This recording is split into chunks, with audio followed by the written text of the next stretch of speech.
Subscribe now and press the bell icon.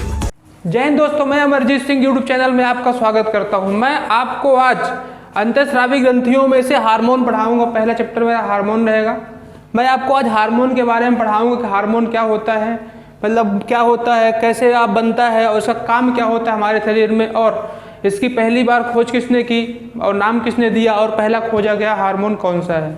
तो जैसा कि हम अब शुरू करते हैं कि पहला होता है हार्मोन। हार्मोन बेसिकली होते क्या है, तो हार्मोन हमारे शरीर में ये होते हैं, स्टेरॉइड होंगे या तो ये अमीनो अम्ल के बने हुए होते हैं, अमीनो अम्ल होते हैं।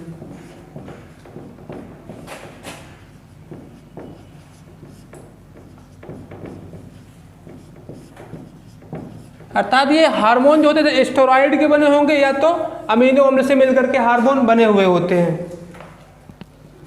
हार्मोन का कार्य क्या होता है, मतलब हार्मोन का अब इसका पढ़ते हैं कार्य। हार्मोन हमारे शरीर में एक स्थान से दूसरे स्थान तक सूचनाओं को ले जाने का कार्य करते हैं। हार्मोन हमारे शरीर में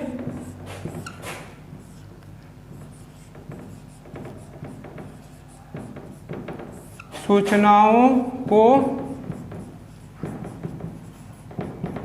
एक स्थान से दूसरे स्थान तक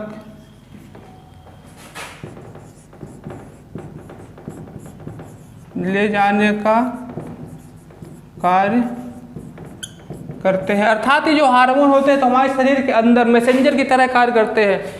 जैसे कि आप देखते हैं कि जैसे कि पीयूष ग्रंथि के द्वारा जैसे ग्रोथ हार्मोन को स्रावित करवाना है, तो ये ग्रोथ हार्मोन होता है तो एक मैसेंजर के थ्रू जाता है पीयूष ग्रंथि के बाद, और पीयूष ग्रंथि जो होता है तो यह मतलब ग्रोथ हार्मोन को स्रावित करता है जिससे हमारे शरीर की ग्रोथ होती है। जैसे बॉडी का टेम्परेचर नियंत्रण बाय डिफॉल्ट बाहर का टेम्परेचर ज़्यादा है और हमारे बॉडी के अंदर का टेम्परेचर कम है, तो बॉडी को टेम्परेचर करने के लिए कौन सी ग्रंथि होती है, हाइपोथैलेमस ग्रंथि होती है। हमारे बॉडी का टेम्परेचर 37 डिग्री या 98.6 फ़ारेनहाइट या 310 केल्विन ताप बना के रखती है। ये तीनों यूनिट आप याद रखना, ये तीनों यूनिट पेपर में पूछी जाती है कि डिग्री सेंटीग्रेड में हमारे शरीर का तापमान कितना होता है, फ़ारेनहाइट में कितना होता है और केल्विन में कितना होता है।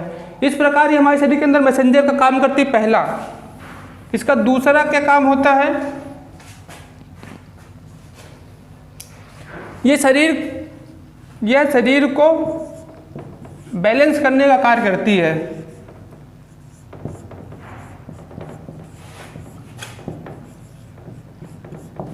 शरीर को बैलेंस मतलब बैलेंस बोलते संतुलित करने का कार्य, संतुलन करने का कार्य करती है। संतुलन करने का कार्य करती है। अब आप सोचेंगे कि ये संतुलन कैसे करती है, तो हमारे शरीर के अंदर एक ग्रंथि पाई जाती है हाइपोथैलेमस ग्रंथि।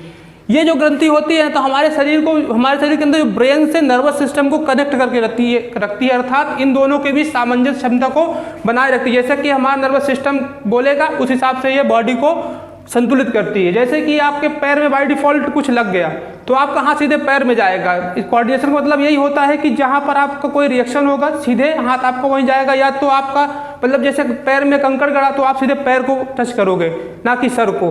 तो ये बैलेंसिंग का मतलब ये होता है कि जहाँ जिस शरीर के जिस भाग में एक्शन होगा तो आप रिएक्शन उसी भाग में दोगे। इस प्रकार से हमारे शरीर का संतुलन का कार्य करती है। तीसरा क्या होता है कि ये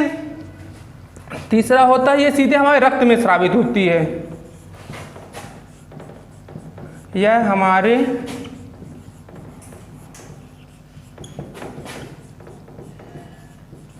रक्त में स्रावित होती है।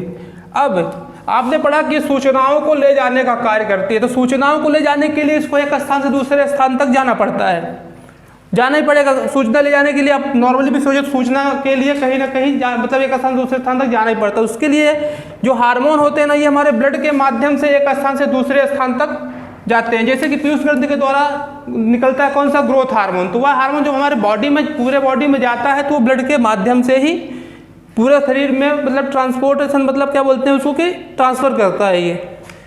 तो इस प्रकार से हो गया कि रक्त के माध्यम से रक्त में स्रावित होगा और वो नियत स्थान तक पहुंच जाता है। इसके बाद चौथा क्या ऑप्शन आता है इसमें, शरीर की वृद्धि के लिए मतलब शरीर में वृद्धि करने का कार्य करता है।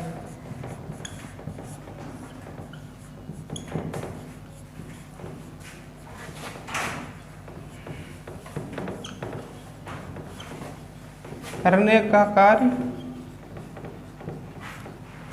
शरीर की वृद्धि करने का कार्य करता है। जैसे कि पीयूष ग्रंथि के द्वारा कौन सा हार्मोन स्रावित होता है, ग्रोथ हार्मोन। तो ये ग्रोथ हार्मोन का काम क्या होता है, तो ग्रोथ हार्मोन हमारे शरीर की वृद्धि करता है और ये एक लिमिटेड मतलब एक नियत फिक्स हार्मोन होता है कि थोड़ा सा स्रावित मतलब एक लिमिटेड श्रावण के थ्रू ही यह कार्य करता है। जैसे कि अगर जो अधिक स्रावित होगा यह हार्मोन तो भीमकायता हो जाती है और अधिक कम स्रावित हुआ तो बौनापन हो जाता है। इसलिए एक मेंटेन क्वांटिटी पर मतलब एक निश्चित क्वांटिटी पर ही स्रावित होता है और शरीर की वृद्धि करवाता है। अधिकता और मतलब कमी से आप समझ गए कि जैसे भीमकायता होता है और बौनापन, दो रोग भी होते हैं। इसमें अधिक स्रावित हो गया तो भीमकायता, कम स्रावित हो तो बौनापन। इस प्रकार से इसके हमने 4 कार्य देखे हैं। अब अपन देखेंगे कि पहला हार्मोन कौन सा खोजा गया, नाम किसने दिया और पहला कौन सा हार्मोन पृथक किया गया। उसके साथ वैज्ञानिकों का नाम भी देखेंगे और किस सन में ये खोजे गए या पृथक किए गए ये हम देखेंगे। तो पहला खोजा गया हार्मोन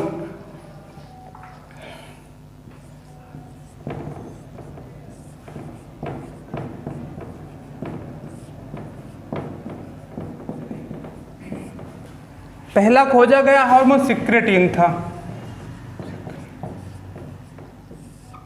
किसने खोजा था इसका, तो इसको विलियम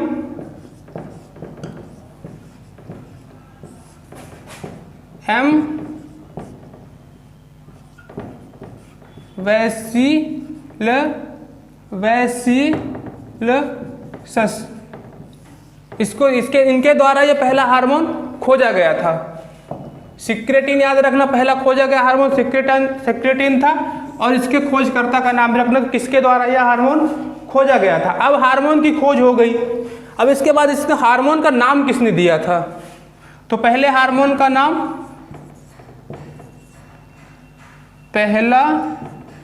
पहले हार्मोन का नाम किसने दिया,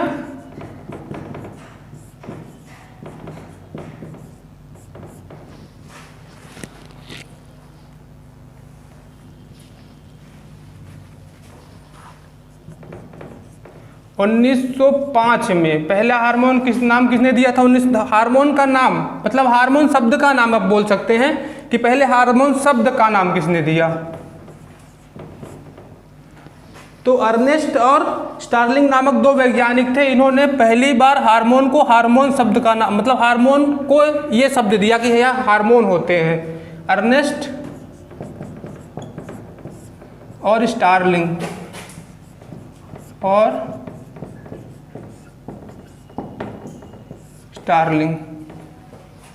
अब खोज हो गई, इसका नामकरण हो गया। अब पहले ऐसा क्वेश्चन आता है कि पहले पृथक हार्मोन कौन था और किसने इसको पृथक किया था। पृथक मतलब होता है कि हमारे शरीर में पहले से पाया जाता है प्राकृतिक तरीके से, बस इसको अलग करके बता दिया गया कि यह हार्मोन है हमारे यहाँ पाया जाता है, तो पहला पृथक किया गया हार्मोन, ऐसा लिखिएगा आप, पहला पृथक किया गया हार्मोन ये खोजा गया था 1903 में। कौन सा हार्मोन था, तो इंसुलिन था। इंसुलिन के बारे में आप जानते होंगे, इंसुलिन तो क्वेश्चन आता ही रहता है इंसुलिन का कि कहाँ से स्रावित होता है, किसने इसको खोजा था। तो इंसुलिन को किसने खोजा था, इंसुलिन खोजा था वेंटिंग और वेस्ट, वेंटिंग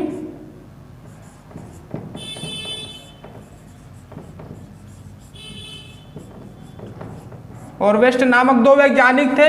इन्होंने इंसुलिन की खोज की थी। ये तो आपको पता होगा कि इंसुलिन पाया कहाँ जाता है, इसका काम क्या होता है। तो इंसुलिन हमारे मोस्टली पैंक्रियाज में पाया जाता है और इसका काम क्या होता है, जिसको ये काम क्या करता है, तो ग्लूकोज को ग्लाइकोजन में कन्वर्ट करने का कार्य इंसुलिन के द्वारा ही किया जाता है। अब यदि इंसुलिन हार्मोन की कमी हो जाती है, तो आप मोस्टली सुने होंगे कि इंसुलिन की जब कमी हो जाती है तब हमें डायबिटीज नामक बीमारी हो जाती है। इस प्रकार से आपने देखा पहला खोजा गया हार्मोन कौन सा था, हार्मोन शब्द का नाम किसने दिया, कब दिया, और पहला पृथक किया गया रहा। ये आप मतलब ये मोस्टली कि शब्द का आप देखना, शब्द किसने दिया, पृथक किसने किया, और पहला खोजा गया हार्मोन कौन था। इस प्रकार से हमने हार्मोन के बारे में देखा कि मतलब इसकी किससे मिलकर के बना हुआ होता है, इसके कार्य देखे, कौन सा पहला खोजा गया, नाम किसने दिया और किसने इसको पृथक किया, पहला पृथक हार्मोन कौन सा था। अब हम आपको जो मतलब अंतःस्रावी ग्रंथियां हार्मोन के बारे में आप पढ़ चुके हैं, हार्मोन क्या होता है, कैसे होता है। अब हम पढ़ेंगे अंतःस्रावी ग्रंथियां कौन कौन सी है, कहाँ उनका लोकेशन है, उनके द्वारा कौन सा हार्मोन स्रावित होता है, और उसके द्वारा कौन सा हार्मोन स्रावित होता है तो उसका काम क्या है, मतलब इसके बारे में हम आपको बताएंगे। तो जैसा कि पहली अपन कैसे पढ़ेंगे इसको, ग्रंथियों के बारे में सर से लेके पैर तक, मतलब ऊपर से क्रमशः नीचे तक जो जैसी ग्रंथि हैं उनका लोकेशन लिखेंगे और उसके बारे में आपको हम बताएंगे। उसमें से पहली जो ग्रंथि आती है ना, वो हमारे हाइपोथैलेमस होती है। पहली ग्रंथि होती है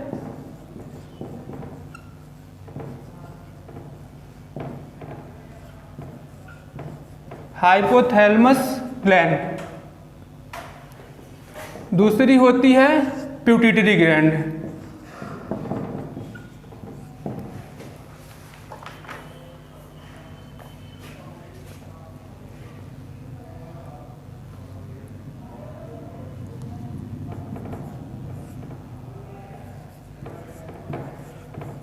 पिट्यूटरी ग्लैंड। थर्ड होती है पीनियल ग्रंथि,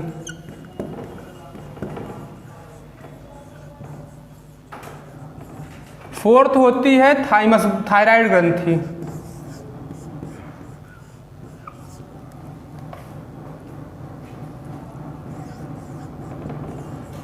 थायराइड ग्रंथि या थायराइड ग्लैंड। पांचवी होती है पैराथायराइड ग्रंथि, पैरा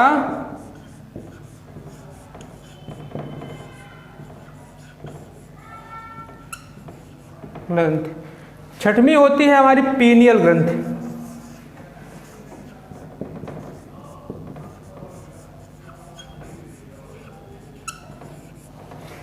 ग्रंथि हमारे शरीर में कौन सी होती है, थाइमस ग्रंथि, थाइमस। स्पेलिंग पर नहीं जाना, जो अपन स्पेलिंग लिख रहे हैं अपन बोल रहे हैं इसके हिसाब से लिख लेना, बाय डिफॉल्ट कहीं गलती हो सकती है स्पेलिंग में, तो उसके लिए सॉरी। अब होती है सातवीं ग्रंथि कौन सी हो जाएगी अपनी, पैनक्रियाज,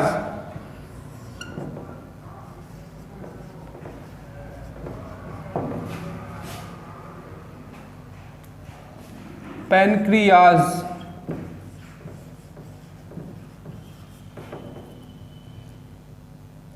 आठवीं हो जाएगी एड्रिनल ग्रंथि,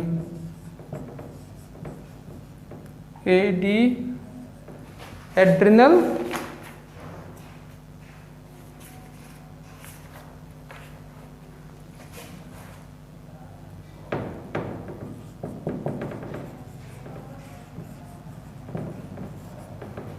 नौवीं ग्रंथि कौन सी हो जाएगी, गोनोड्स,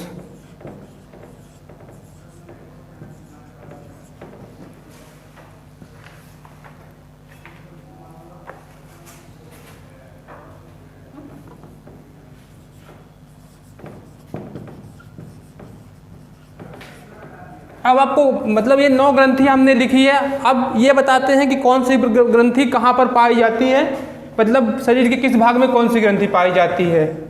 ये 3 ग्रंथियाँ एक भाग में पाई जाएंगी, ये 2 एक में, ये एक में पाई जाएगी। ये पैंक्रियास ग्रंथि अलग होती है, एड्रिनल, और ये आपकी गोनोड्स, मतलब ये 1 2 3 4 5 6, ये 9 ग्रंथि हमारे शरीर के 6 भागों में पाई जाती है। ये 3 ग्रंथि जो पाई जाती है हमारे ब्रेन में पाई जाती है, ये हमारे नेक गर्दन में पाई जाती है।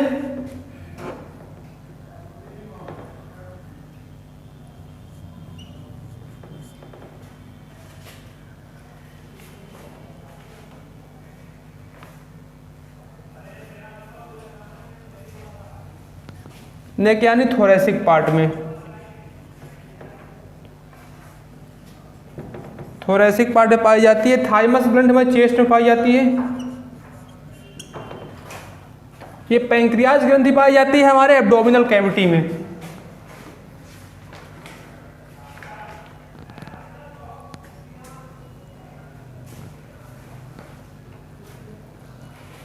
एब्डोमिनल कैविटी में ये एड्रियन ग्रंथि हमारी किडनी के ऊपर पाई जाती है। किडनी के ऊपर ये गोनोड्स पाई जाती है हमारी आंत के नीचे, यानी जो हमारी आंत होती है, छोटी आंत और बड़ी आंत, उनके नीचे ये गोनोड्स ग्रंथि पाई जाती है। मतलब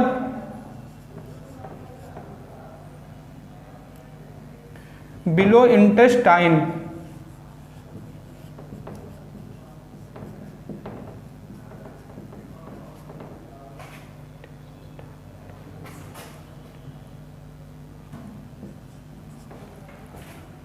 इन 9 ग्रंथियों के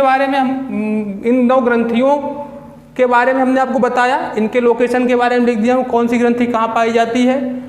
और अब इनके बारे में विस्तृत एक एक करके हम पढ़े, कौन सी ग्रंथि कहाँ पाई जाती है, लोकेशन क्या है, इनके द्वारा कौन से हार्मोन स्रावित होते हैं और उन हार्मोन्स के काम क्या क्या हैं।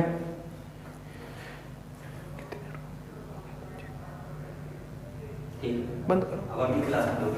हाँ, कोई 3 पढ़ाएंगे यार। कितने मिनट हो गया?